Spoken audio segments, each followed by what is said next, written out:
ribbon cutting is just the beginning. Because whether the office owners and operators, or even the occupants, big corporate occupiers, realize it or not, employees are the new consumers. And therefore, the office space that's being provided needs to be thought of more as experiential or hospitality than the old cubicle farm.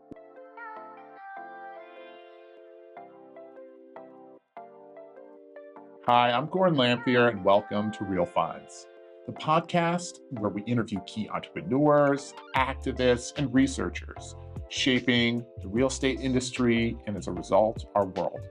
On today's podcast, we chat with Joe Brady.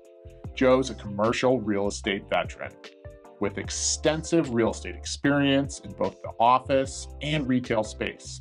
This is included but not limited to serving as CEO of the Americas for the Instant Group and serving as head of real estate for Walgreens. On the podcast today, we discuss the evolution of retail compared to office, steps to building healthy businesses and business communities, and rethinking metrics for workplace performance. And most importantly, the keys to building the workplace of the future based around effective principles and behavioral economics. It's well worth a listen. Hey, Joe, thanks for hopping on the podcast today. Hey, Gordon, great to be with you. Thanks. So for any of the listeners that don't know you, could you tell us a little bit about yourself? Sure. Yes. I've been in the commercial real estate business for 35 years. I really grew up on the retail side and worked literally every chair at the table in terms of development. So I've been an advisor, a developer. I've been in-house as the head of real estate at Walgreens. And so I've been part of some of the largest retail rollouts. And so really, I've taken that experience, and the last couple of years, I've been focused on office. And I joined a company called the Instant Group in December of 2019, thinking the notion of flexibility was on trend. Little did I know, with the pandemic, it became truly on point. And so I worked through the pandemic, focused on flexible office.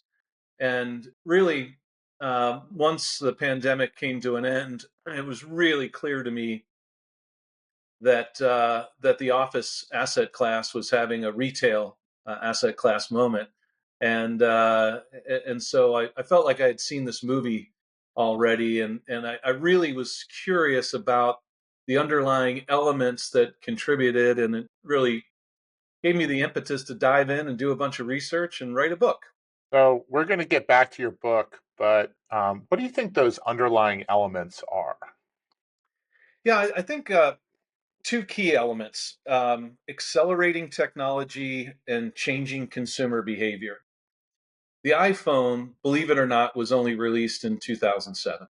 That was not that long ago. And yet, if you think about the impact that this little box has had on our lives, um, a lot of it's been good, but a lot of it's been bad too. And there's some societal issues that we can talk about. But from a consumer behavior perspective, what we saw is the idea of a shop moving from four walls, a physical store, place you went to spend money when you bought something, to actually an active verb, a thing we did, irrespective of place. Now, we still went into Best Buy and we probably used our phone and we took pictures and we checked out prices, and we're also able to have the liberty to buy and shop anytime, anywhere, have things delivered to our homes, have it delivered to a store, we could pick it up. And so this idea of what's generally called omni-channel retail or e-commerce has really emerged from an idea to a reality, to the point now where, if you think about the total retail sales in the United States, it's over $3 trillion. E-commerce now represents somewhere between 15 and 17% of that. And it's pretty much stayed there through the pandemic, and has showing no signs of retreating. Now, there were there was clickbait back in the day that there was the death of brick and mortar, right? No one would ever go to a store again. We would all be like that character in Wall-E. I don't know if you ever saw that movie, but we're just sitting in our Barca loungers drinking big gulps and stuff just came to us. And part of the part of the miss there was that we're tribal beings, we're social beings as humans. We want to interact, and what's interesting is the Gen Z uh, population is actually back in retail stores at a level seen similar to what baby boomers did, and so uh, we just know now that this consumer behavior change continues at pace. The retailers who have acknowledged what changing tastes mean have continued to do quite well. Those that haven't have become irrelevant. And what you really have are these consumers voting with their wallets to determine which retailers are relevant, which are not. And we've seen, a dustbin of lots of bankrupt retailers that just haven't cut it. And so, um, the technology, and we can go deep into that, but I would say really this changing consumer is vitally important. And technology has also helped change um, what our expectations are. And with a company like Apple, and we talked about the iPhone, now that they are one of the most successful brick and mortar retailers out there as well. So much so that when malls report sales on a per square foot basis, it's with and without Apple because Apple's per square foot sales are usually so high, right? So ex Apple, we're doing this. But if you think about what Apple did, it created a place of gathering with purpose and meaning, and it was multidimensional. You could go to learn, you could go to have questions answered at the Genius Bar. You know, people lined up out, for hours, even camped overnight to get a new release of of an iPhone or an iWatch or something, Apple Watch. It's just astounding what some of these retailers have been able to do because they understand that consumers today want purpose, meaning, and connection with a brand. Well, I actually loved the chapter that you talked a lot about Apple and kind of how they design things. And I definitely want to have a callback to that later on in the interview to see kind of what we can learn from that as folks who might be involved in office or other asset classes that might be more employee driven. I'm curious, what ultimately, though, inspired the book? Because I know there's a lot of writers that are looking at what we're seeing going on in the office market and our real shift towards, I don't want to say a better office, but certainly a different office. And what ultimately inspired your book when you started this process? I and Gordon, as we've talked, I spent 30 years in Chicago. I love the city. I've been to every nook and cranny of the city, and my retail experience certainly has had a real estate at Walgreens, and have been involved in the civic fabric of the city. And so, literally, it's my adopted hometown, and I love it. I'm also seeing tremendous struggles that parts of the city are having, including the Loop. So ultimately, for me, I really, and this has been an exploration. I didn't have this thought when I wrote the book, but having written the book, and now that I'm out speaking about it, it's really about building healthy communities. And I've really noticed how when you look at the Loop, for instance, the central business district, and forever CBDs were the vibrant beating heart, right? That was led by work in the office buildings. Retail and ancillary food and beverage was there to support work. Um, but what we're seeing now is that monolithic view of just work absent of live, work, and play, is leading to some disastrous results in cities like Chicago, Philadelphia, Washington, D.C., San Francisco in the financial district, parts of New York, although New York is an outlier and is extremely resilient.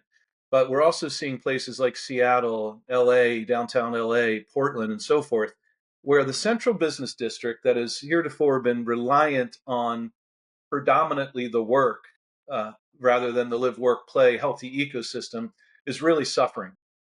Now, we also have some other cities, and I call out Detroit because believe me, um, Detroit got down to rock bottom. It got to the point where residential lots were being valued at a higher rate for them to be agriculture than residential, right? And Dan Gilbert of Rocket Mortgage with his development company Bedrock came in. Now, not every city is going to have an entrepreneur that can put $5 billion at work, but he did for his hometown of Detroit, and it's been extraordinary to see what's happening there. In another example, we're seeing a healthy community emerge in what was downtown Tampa, which really was an afterthought, right? And Jeff Vinnick, formerly of Magellan Funds at Fidelity, came in with Cascade Development, which is Bill Gates' investment fund, and really envisioned a whole new downtown Tampa. It's generally referred to as Water Street, and what we're seeing is better business districts, BBDs, not CBDs. Better business districts make sense because they have the live, work, play component, the 24/7, 365 component. And in Chicago, Gordon, as you know, if you go a mile and a half west of the loop, you're in the Fulton Market area, which is a beautiful example of a better business district. Google is there. You have McDonald's World Headquarters. I put a Walgreens in the McDonald's World Headquarters building. CBS went in. You've got grocers. You've always had the hip and cool loft and residential. You've always had great restaurants, and now you have amazing hotels. Nobu opened there. The Hoxton is super cool, and so that's a just a stark contrast of live, work, play, better business district, healthy community compared to that monolithic loop, which now Google is trying with the state of Illinois building and restructuring that. But, you know, in Cranes this week, there's a whole article that literally lit up every single building in the loop that's either in foreclosure or on a watch list. And so a lot's happening there. So really the impetus is to say we have a slow moving car crash coming in the office asset class. 50% of existing office space is coming to expiry at the end of 2025. There's $2 trillion worth of mortgage debt against that office space. So we really haven't seen the beginnings of how bad the office market can get. I'm just raising my hand, saying this is one man's observation, and we should be thinking about what it means. I just saw where the mayor of Chicago has a hiring freeze. He's laying people off. I mean, right now more than ever, we need a private public partnership that can come in and start shoring up our world class cities. So, in terms of showing up our world class cities, one of the biggest things that we can do is try to look at the office market and what is really a sore spot in the commercial real estate world right now. And I'm curious because you talk a lot about how retail survived what many people thought was a fatal blow in the mid 2000s and early 2010s. And I'm curious, what do you think the biggest similarities are between the office and the retail world? Because that's certainly probably the closest tie we can do across asset classes. Yeah, I mean, I think there's this notion of obsolescence, and I don't think it's necessarily fair to say like with a broad stroke, the office asset class um, is uh, is going to fail. The obsolete and irrelevant parts of the office asset class are likely going to fail. Jeff Blau from Related Companies was just on CNBC, and what he was talking about is, at Hudson Yards. they're 100% leased, right? If you go to the SL Green building in New York City, one Vanderbilt place built right next to Grand Central Station, it's 100% leased at $275 a square foot. There are amenities there. People want to be there. The problem, and I'll use New York as an example, 75% of the office stock was built before the IBM mainframe. That's 1964. These are 60-year-old buildings which are functionally obsolete, that have, in many respects, floor plates that are way too big to be converted into residential.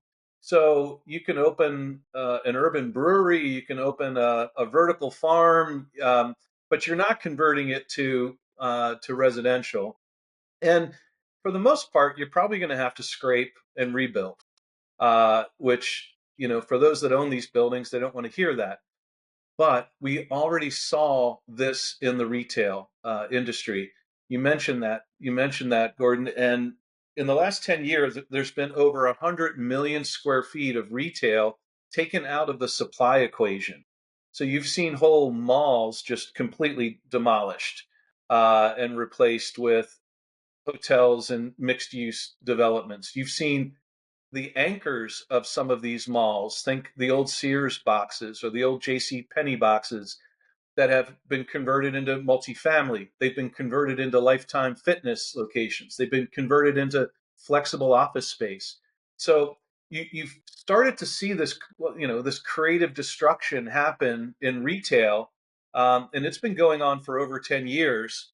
And it still hasn't settled, but what the relevant retailers have done is they've done a better job of listening to their consumers. The consumers are telling us everything we want to hear. The big question is, are we listening? And on the problem the office asset class has is it's fat, dumb, and stupid. It's right. It basically said ribbon cutting, our job's done. And I argue ribbon cutting is just the beginning, because whether the office owners and operators or even the occupants, big corporate occupiers, realize it or not, employees are the new consumers. And therefore, the office space that's being provided needs to be thought of more as experiential or hospitality than the old cubicle farm where we just showed up at our assigned station and our middle manager was looking at us, and because we were sitting there, we were deemed being productive, which was a tremendous fallacy. So there's a lot of things happening here. One, we're in the new collar economy, where technology has untethered us from uh, the industrial era construct of going to a factory 9 to 5 Monday through Friday, which is what the modern office turned into. And we have to be more creative in how office space is used for the workplace where work gets done. Is it necessary to be in an office every day for 8 hours or 9 hours? For some jobs, yes. And for some professions, yes. But for a vast majority of, call it the knowledge economy, that's engaging in the keyboard economy, they can probably, and they are voting with their feet right now. And we're seeing Mondays and Fridays super low, and we're seeing this curve go Tuesday, Wednesday, Thursday. So there has to be this mandate for leadership to help orchestrate the purposeful presence of people coming into an office as opposed to passive attendance. Uh, I'll go back to another New York example. And in my previous role, we did research that concluded that if you lived in Westchester County and commuted into Midtown Manhattan, on average, you would spend $8,000 after tax in commuting and food and so forth. More importantly, you'd spend at least 2 hours a day. That's 10 hours a week of your time that you could be spending with your children, with your partner, any of a number of things, sleeping in, meditating, exercising. I mean, there's a whole host of things from a life and a work balance that could be factored in. And since the pandemic has eased, we have people that are making that trade. They're saying, listen, if I'm going to get on a train and go into Midtown, if I'm going to be in, the western suburbs of Chicago and get on a metro and come into the loop, there better be a really good trade. There better be a purpose for me to do that. If I'm just going to go in so someone says, "Oh, I'm glad Gordon and glad Joe that you're in the office and you're on Zooms all day," um, that's not smart. Now, we have to get together. There is the collaboration, the culture, but I don't think you need to be in 5 days a week in order to maintain culture. I'll tell you what will crush culture is a mandate for you to be in. That's just a neon sign saying we don't trust you. Uh, I, you were hired as an adult, but I'm treating you like a child. And I think companies have to start to, from the office side, get away from the management aspect and really start more of a leadership approach as to why people should come together. We use the term on site is the new off site. And I really like that because that means your time is respected and there are curated events that happen. There's a social, hopefully a social aspect where everyone comes together. And so, as we've seen e-commerce and hybrid retail get to about 15 to 18%, we're going to likewise see hybrid work happening about the same level, if not more. And by the way, we're all the same humans. We're the same people who are voting with our wallet and how we spend our money, voting with our feet and how we make our money. So I wanted to touch on what you mentioned earlier. We've had a number of folks that are involved in psychology and a couple folks that have definitely touched on behavioral economics before. Talk about kind of the office as a service nowadays, which is a very different thing than what many of the investors I've worked with in the past typically saw office as, which was, as you put it, you build it, and someone occupies the space. Maybe you move a couple walls around, but that's really primarily what you're doing, at least up until the last maybe 5 years. And I'm curious, how would you characterize Office today? And could you touch on it kind of from the perspective of consumer primacy, which is, I think, a very important case study that you talk about in your book? Yeah, thanks for that. And I spent some time digging deep into behavioral economics. Sounds funny from a retail real estate guy with a degree in electrical engineering, but and I wound up like most people reading and seeing the movie Moneyball. But what I found most interesting, and I love Michael Lewis, was uh, a response to that movie, which, if you haven't read it or haven't heard about it, it's a book called The Undoing Project. And Lewis tells a story about the reviews that he was getting from his book Moneyball, which of course was about Billy Beane and the Oakland A's, and eliminating biases and focusing on data. And what came out of it though was a very interesting abstract that came from a guy named Richard Thaler and another guy named Cass Sunstein. Thaler's a Nobel laureate from the University of Chicago. His buddy Sunstein is professor at Harvard Law School, and they talked about how clearly Lewis was channeling the works of Danny Kahneman and Amos Tversky, and Lewis had no idea who those guys were and had no idea what these guys were talking about, and so it led him to his next book, which he wound up writing, and it's called The Undoing Project. It's a beautiful book. If you haven't read it, I highly recommend it.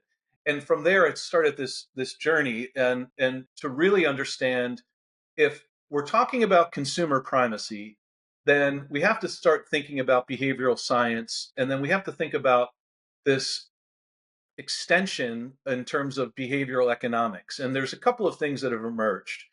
If you think about traditional architecture in the United States, trad architecture, it's a $50 billion a year industry. And yet, if you ask any of your friends or anyone if they know what choice architecture is, um, they'll probably look at you sideways and have literally no idea what you're talking about. But part and parcel to the work that Thaler and Sunstein have done since the founders is really work through nudges. And I'm holding up a book called Nudge, the final edition. It's Thaler and Sunstein, and they go on to talk about obviously the basics of behavioral economics, which are biases and heuristics and how the mind thinks. Kahneman wrote a book called Thinking Fast and Slow. Right? If I Gordon, if I ask you what's 1 plus 3, your fast brain just says this is what it is. It's 4, right? But if I say, what's 2,422 divided by pi? Well, like our fast brain doesn't process that. So nudges are something that are very interesting, right? So if you think about, let's talk about choice architecture. That is an environment in which we as people make decisions. And nudges uh, become any adaptation of choice architecture that alters people's decision making. But here are the two really important points. One, it doesn't limit the individual and restrict them in any way. And two, it doesn't change their economic incentive. It's a role of a choice architect to create environments that will ultimately be beneficial for the individual. Now, what are some examples? Well, the most obvious one is a 401k, where and choice architecture would say, Gordon and Joe show up, we show up to this Fortune 100 company, and in order to not participate in a 401k, we have to opt out. There's action that has to happen. But the choice architecture is such that we show up and all of a sudden we engage in a forced savings program that is painless. And oh, by the way, our employer matches it, right? So that's an example of choice architecture. Workplace professionals will need to think about what kind of nudges can be put in place. There's a fintech company, a payments company here in Jacksonville, Florida, and I met with the head of real estate one day, and he was so excited, and he said, "Hey, I had 85% attendance in the building today." And I said, "Oh, that's awesome. Tell me, how did you do it?" And he said, "Well, I gave away AirPods." And I thought, oh man, okay, well, so that was one day. One day makes not a trend, but if you think about other nudges, and I wrote a paper called "The Nudge is Mightier Than the Mandate," and I think the challenge for corporate occupiers and even for building owners is to think about nudges that are such that people will want to show up and have that purposeful presence. Um, it could be anything from an intramural league where young people can socialize. It could be guest speakers. It could be any sort of level of curation.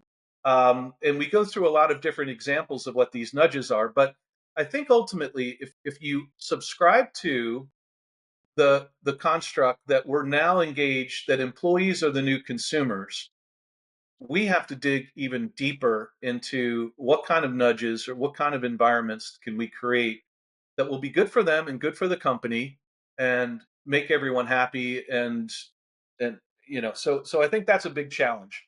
So, in terms of one of the biggest challenges you talk about in the book, it's kind of the idea of measuring goals. And I know that there's tons of clients I've worked with that have really struggled with this post pandemic, where I have one client that had a report where they said, do you feel like you've been more productive? And he sent it out to his employees, and 95 plus percent of his employees came back and said, yes, I've been more productive at home. And then he looked at billable hours, and billable hours were down. So, and I know that there are certainly examples to the contrary where folks have talked about this in the Wall Street Journal, where they've put out polls and managers feel that people aren't as productive, but then you look at results and results are better at home. So I'm curious, you mentioned productivity and effectiveness a lot in the book and talking about trying to gauge results as an employer. Can you speak a little bit about that? Because I think that's a unique thing that we're kind of getting into now, entering this post COVID age. Sure. And in addition to the research that you mentioned, Gordon, Microsoft has a very widely generated and dispersed research piece on 20,000 individuals at Microsoft. And it's really about the productivity paradox, where the employees, 85% of the employees said that they were redlining. They were working harder than they've ever worked. And yet, management of those employees, 85% said they didn't trust this whole hybrid work and didn't think people were working that hard. We've got a problem there, right? And I think, and it goes hand in glove, uh, leadership and management versus effectiveness and productivity. I think managers are driving productivity. If we're in the manufacturing industry, we want to be productive, right? If you're building cars, you want to be as productive as you can. The difference is oftentimes we have these conversations in a very reductive silver bullet perspective. Like there has to be one answer. And there could be groups within a company that can be untethered, that can be focused, could be fully hybrid or remote or come together periodically. But ultimately, if what you're doing is delivering results to the bottom line of the objectives of the company, what is the purpose and the objectives? A leader's job is to lay out that strategy and hire the right people and make sure the team is in place, and then get obstacles out of their way so they can achieve that which is effective. If they were simply defining productivity as I sent out 100 emails today, and Gordon, you're my boss, and you call me up. I'm like, hey man, I was busy today. I sent 100 emails. Were any of those effective? Comparing that with someone that may have sent 5 emails, four of which have created a positive result to the bottom line. So I think we have to look at metrics a little bit differently. It, you know, Productivity is an industrial era construct, and so much of the office and work right now is anachronistic, right? You know, we learned and started working in the fields, and then we went to the factory, and then the office building emerged, and as technology decided, as technology continued on Moore's law, now near exponential curve, um, it's really rattling a lot of our old, our old ways of work, and we're trying to figure out the new ways. And in many respects, we're doing it. We're flying the plane while we're, reading the manual, and that's not always a safe thing to do. So, um, I do think there's a high degree of confusion by a lot of corporates trying to figure out kind of who's in charge. You have HR over here, IT, you have a corporate real estate department, which and everyone's sort of pointing at each other saying, well, aren't you supposed to be running this whole workplace thing? And so there's probably, and there is emerging this new school of thought that the workplace experience executive is at a chief level, because before, HR generally was responsible for the biggest cost in the company, right? People. The real estate guy is probably the second biggest cost in, Fortune 100, Fortune 500. And IT has a big budget too. But you have these things totally separated.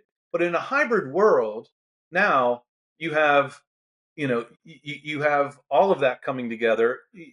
People and places are coming together at random times.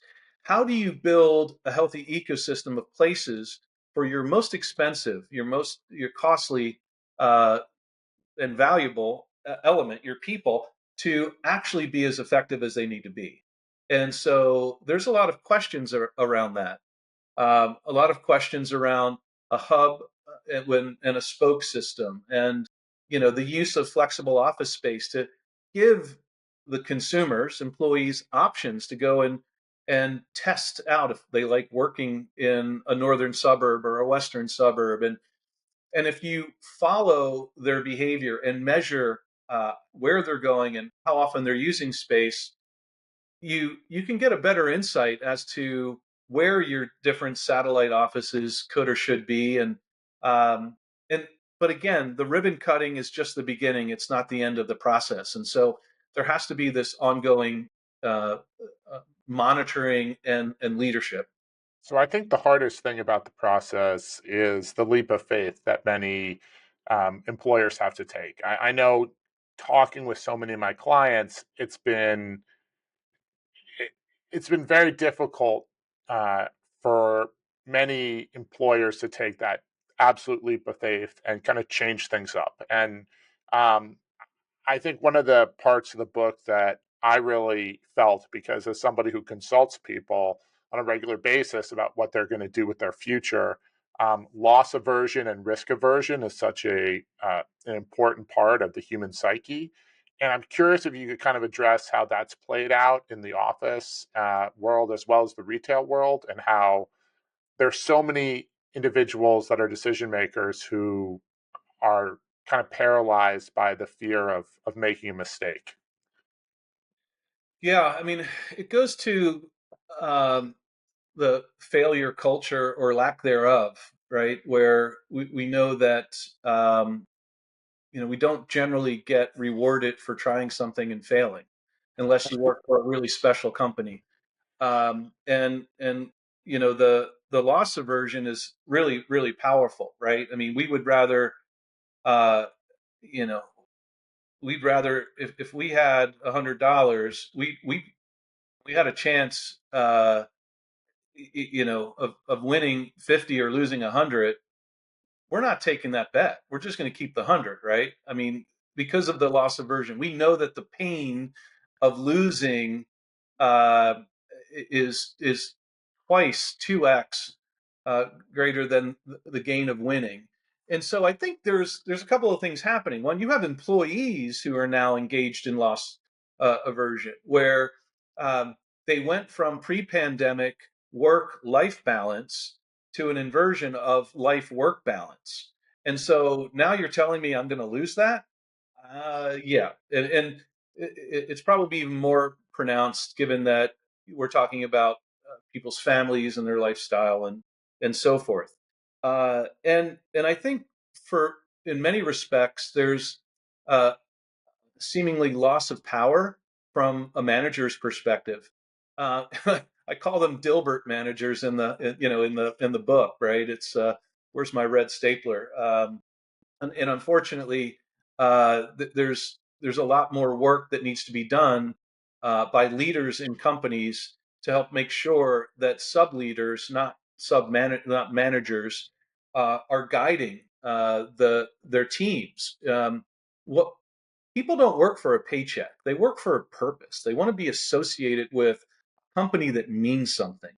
And if they're just going to work for a paycheck, there are plenty of other places to go. Now, I know unemployment is super low, but if you have a set of skills and you can carry them elsewhere, you likely are going to. And so the loss aversion is a very big issue.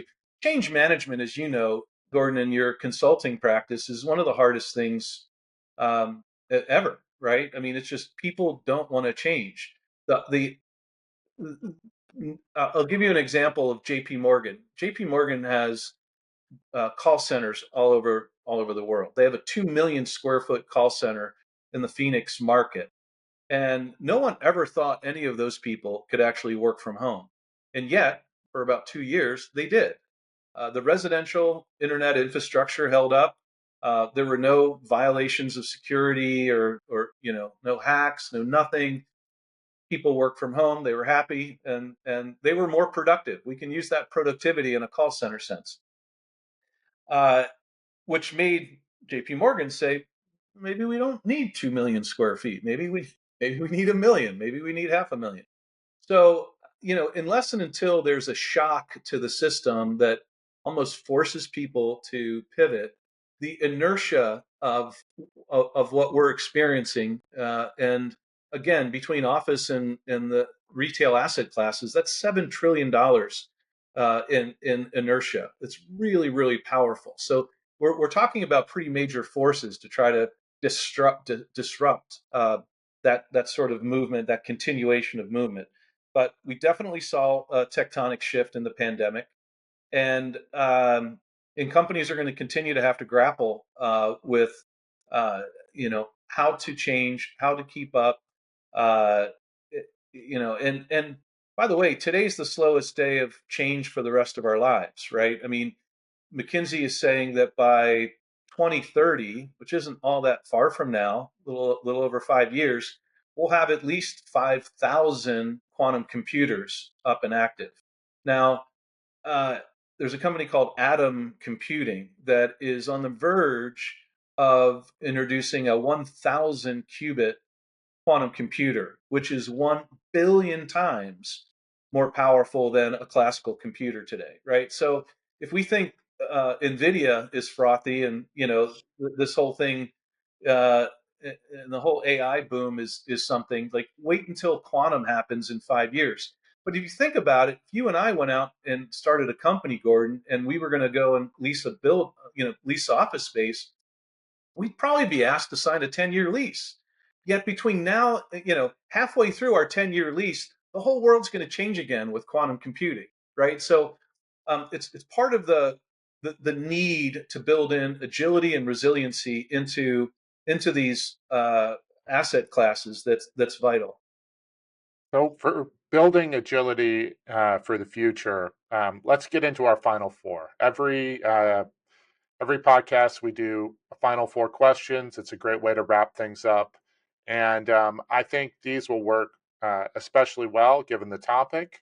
And the first question, talking about agility and the future, we always like to ask, where do you see real estate going then over the next 10 years? Because we have so much change, and certainly Moore's Law is going to drive change at an increasingly rapid rate, at least from the tech side. Where do you see things going over the next decade? I'll go back to the economic philosopher Schumpeter about creative destruction, right? We will continue to see this creative destruction. We will see uh, space that becomes functionally and technically obsolete, that gets scraped and gets rebuilt. There will be more. Hudson Yard is only halfway built. There will be more One Vanderbilts uh, in New York. We saw Blackstone put almost $1 billion into the Willis Tower, the former Sears Tower, right? So this creative destruction will continue to happen. I think where the winners will find themselves are in healthy ecosystems, the better business districts that are the live, work, play, and the monocultures of just work, and the anachronistic CBDs are going to feel an awful lot of pain before they rebound.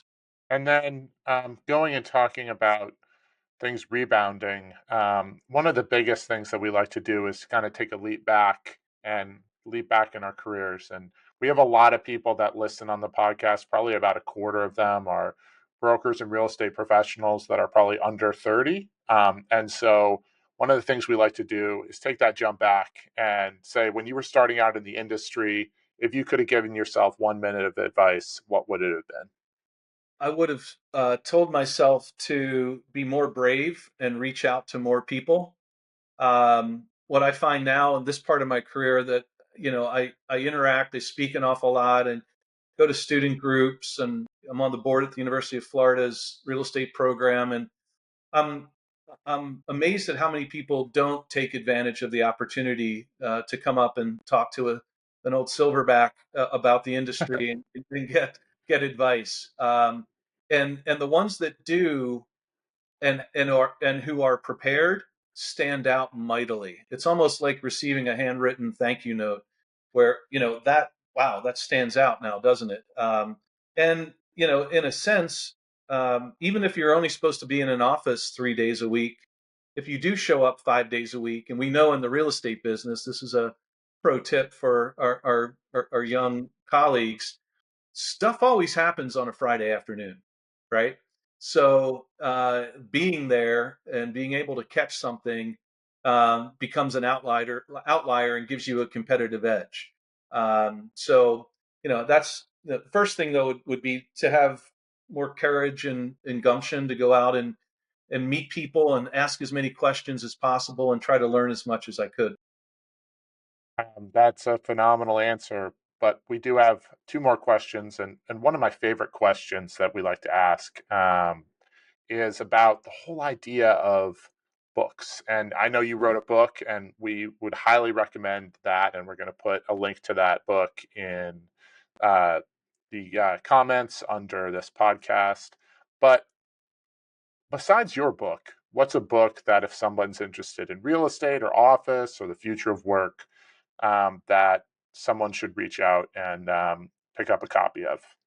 That's an interesting one. I would. There's one that's a biography of Trammell Crow, the builder. Okay. Um, it's one that I love and gone back to several times.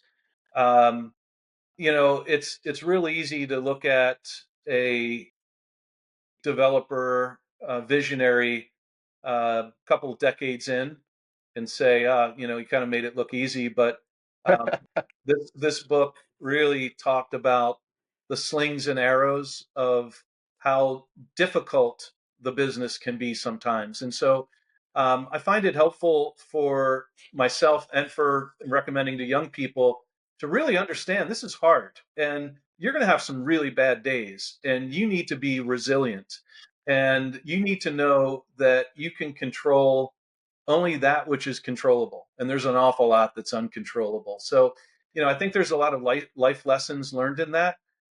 We all need to be a bit more resilient in, how we bounce back. I always say there's 10,000 reasons why something can't happen. I just want the five. Let's figure out the five, how we can make this happen. Right. And optimism can take you pretty far. So, optimism is great, and we're a very optimistic podcast. And one of the biggest ways that we look towards in an optimistic way is to get a connection out of every podcast, and that's the whole philosophy behind the Real Finds podcast. Is we firmly believe that the men and women who are in the arena know the best connections to reach out to, and Right. so in terms of that, we wanted to reach out and see who should be the next person we should invite on the podcast. That's very interesting. Uh, I would recommend Walter Walfelt from JLL, Wally Walfelt. He's Chicago based, based at the JLL headquarters. He leads the retail practice at JLL, and he has seen a dramatic change in the industry over the last 10 years or so. Can speak to some of the new trends. Is one of the leading voices in and around retail.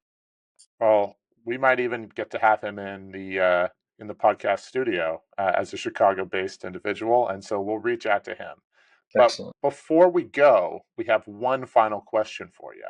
And this is an important question, and it's what's the best way for somebody who's interested in reaching out to you or learning a little bit more about your book to reach out to you? Sure, I appreciate that. I have a web page at joebrady.ai. My email is jb@joebrady.ai. The book workshop is available at Amazon. So hardcover, Kindle, softcover, and any sort of. I haven't done the audio version yet, but may.